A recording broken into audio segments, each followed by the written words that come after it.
Good morning. This is day 18 of 28 Sparks to Catch Fire. Welcome. I am Viola, and this is Viola Ignites. And I'm so happy you're joining me this morning. This week, we've been looking at the internal architecture of a woman who is in pursuit of her calling. A woman who is in pursuit of her calling is ignited. Yesterday, we looked at the eye gate, and I told you that today we're going to be spending time thinking about the ear gate. Now, as I studied for this, I found out something that I thought was just a fantastic way to think through this. Did you know that your balance system of your entire body, it resides in your ear, in your inner ear? And this system is called the vestibular system. It controls your balance. It's the mechanism that tells your entire body where it is in space and how to walk straight. And when this system is disrupted, it doesn't just cause you to hear differently, but you can't stand up without falling. And you can't walk straight. I thought this was just a perfect illustration to have us think about this particular gate. So a woman whose ear gate is feeding her the wrong information, the wrong signals, doesn't just think in a misaligned way. She's not going to walk straight. In fact, she's not only not going to walk straight, she's likely to walk straight past her calling, to drift completely away from it, and might not even know it. So I want us to think hard about what we're going to talk about here today, the ear gate, because I think it's one of the most unattended gates that we have. That there's so much in our audio environment that is passive, that kind of feels like background noise, that we're not necessarily paying as close attention as we should be to the inputs that are coming in through our ears. Like I said yesterday, the ear gate is even more dangerous than the eye gate because a lot of us treat it passively. That passivity really leaves that gate wide open to all kinds of stuff. And indeed, all kinds of stuff comes in through our ear gates. The primary reason why your inner voice might be telling you that your assignment, your calling is too big, is too lofty for you, is because your ear gate has been unmanned. That your inner voice is saying, no, this is too much for a woman like you. This is too much for somebody that sounds like you. It's because what you're listening to, what you're feeding your ears repeatedly is a direct line to what we get to believe. And we're going to believe these things consciously or unconsciously because our ear gate is open, because we are hearing it repeatedly. And over time, it becomes what we believe. Now, for most of us, if it's not deliberate, we're going to be hearing these things, whatever they are, in different forms, right? And in 100 different forms. But it's getting in and it's becoming the sound inside of us. Let's go back to the verse that anchors this week. Matthew 13, verse 15. In Matthew 13, 15, it says, they hardly hear with their ears. They hardly hear with their ears. The highlight for today is that word, hardly. That sentence doesn't say that they cannot hear. That sentence doesn't say that they refuse to hear. It says, hardly hear. So sound is getting in, but the sound that's getting in is muffled. The sound that's getting in is hard to distinguish. The sound that is getting in is not the right pitch. It's not the right volume. That ear is fully capable of hearing, but it's hardly hearing. So there's a diminishing of the capacity of that ear to pick up and distinguish sound in the way that it should. And what's the reason? same as yesterday, accumulated misuse. That ear that used to be sharp and able to hear the lightest whisper has now become dull. There's another verse, Romans 10:17. It says, faith comes by hearing, not by intending to hear, not by having access to the right teacher, to the right content, to the right lessons, to the right music, not by knowing the right theology. Faith comes by hearing and hearing, which means the condition of your ear gate is directly related, directly connected to your capacity to receive faith for your next step towards your calling. Your ability to hear, your capacity to hear is directly related to the amount of faith that you need, that is required to advance you towards the direction you need to be headed. This verse is also true in the reverse. If faith comes by hearing and hearing, fear comes the same way. Self-doubt comes the same way. The quiet certainty that you're just a surrogate for that calling, right? It's not really yours. You just received it for for this sister, right? The project that is inside of you is not really for you, it's for that person. All of that doubt, all of that lack of decisiveness, all of that fear is coming the same way.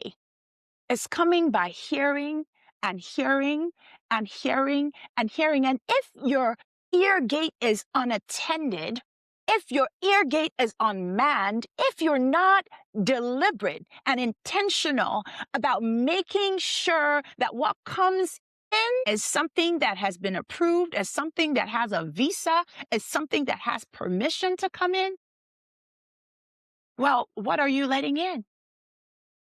So here is a takeaway for you. The ear gate is never neutral. It is always producing, and it's going to produce after its kind. It's going to produce for you a harvest of something. So the question is, what have you been feeding your ears? What have you been feeding your ears? Do you know? Have you thought about it? One more verse, or maybe two. Let's go to Proverbs 4, verse 20. It says, give attention to my words, incline your ears to my sayings. Incline your ears to my sayings. Don't let them depart from your eyes. Keep them in the midst of your heart, for they are life to those who find them and health to their flesh. You know, these verses points to something that the ear has the ability, the capacity for not just spiritual benefit, but for the whole body. If you're feeding the ear gate properly, it doesn't only change what you believe, it also changes what is possible in your body, in your execution, in your capacity to take the next step. And so the opposite is true as well. If you're feeding your ear gate incorrectly, you not only have an inspiration problem, you're going to have a health problem, you're going to have a capacity problem, you are going to have a calling problem.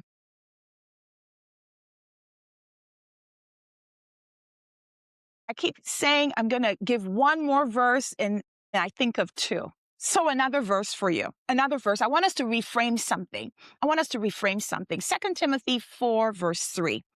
It talks about people with itching ears. People with itching ears who gather around themselves teachers that are going to give them, they're going to say what they want to hear, right? What their itchy ears want to hear. So we use this verse a lot to talk about false doctrine, false teachers, about people who abandon sound teaching for comfortable theology. But in our context, in our discussion this week, maybe your itching ears are not seeking false doctrine. Maybe your itching ears seek confirmation, right? Confirmation that the calling that you have is too big for you. Confirmation that it makes sense to wait a little longer, to wait for God, to not do anything with it because you're too young. Because it's not the right time.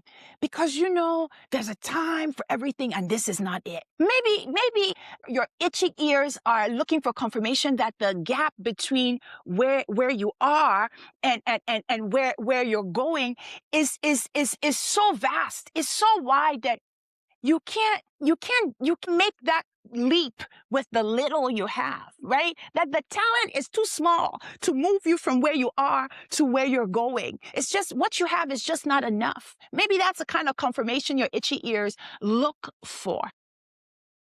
And you're not surrounding yourself with false teachers who will teach you comfortable theology. You're surrounding yourself with voices that scratch your itch, right? Your inner circle that has unconsciously agreed that none of you will ever try anything big, right? That sound like you, people that look like you, people that have been through what you've been through are not the kind of people who do X, Y, and Z. That's a form of itchy ears. And that form of itchy ears will keep your calling buried under comfortable excuses and a litany of reasons about why you are not deploying and multiplying the talents that you've been given, why it's acceptable. I'll close with this. You all know Lot, the nephew of Abram, and we know that he lands in Sodom. And in the New Testament, we're given a little detail about his life we don't get in Genesis. It says that the soul of Lot was tormented because of all he was seeing and hearing in this ungodly place. That he was a righteous man whose soul was tormented. I mean, that is such strong language. That's what is said about Lot in 2 Peter chapter 2. That what he saw day after day and what he heard day after day tormented his soul. So I want you to think about what that tells us, because Lot is described in 2 Peter 2 as a righteous man. That's what he's described as, okay? So that means he didn't become corrupt, okay? He didn't adopt the ways of Sodom. Okay, he remained righteous. That's what that means. But the sustained daily exposure, which was unavoidable, right? In that environment he was in, that sustained daily exposure, it tormented his soul. It tormented his soul. He wasn't sinning, okay? He wasn't sinning, but he was drowning in that audio and visual environment. And so this is what I think we can get from that story and that example to apply to our context and what we are focused on this week. That you can be a woman of faith, and I trust that you are. You can be a woman of high integrity, a woman who's completely devoted, committed to her calling. And you can still be tormented by your audio environment, by your visual environment, which you've been choosing to live inside of, kind of like Lot, okay? And that's going to produce a fruit for you that's misaligned with where you're going. None of it is wrong, and there might be nothing sinful about it, but I just want to say to you, it's costing you. And it's costing you this, your one life that you have. This, your precious life that you have. A life that is loaded with purpose. A life that has weight. A life many people are waiting for to fully bloom and manifest. It's costing you. And so the spark for today is very simple. Audit your audio environment. See what surfaces. I'll stop right there. Thank you for listening. Tomorrow, we're talking about the mouth gate, and we're going to spend 2 days there. I invite you to join me at 7 a.m., same time, same place. I thank you for listening. I thank you for liking, and I thank you for subscribing to this channel. Let's catch fire together. I'll see you tomorrow.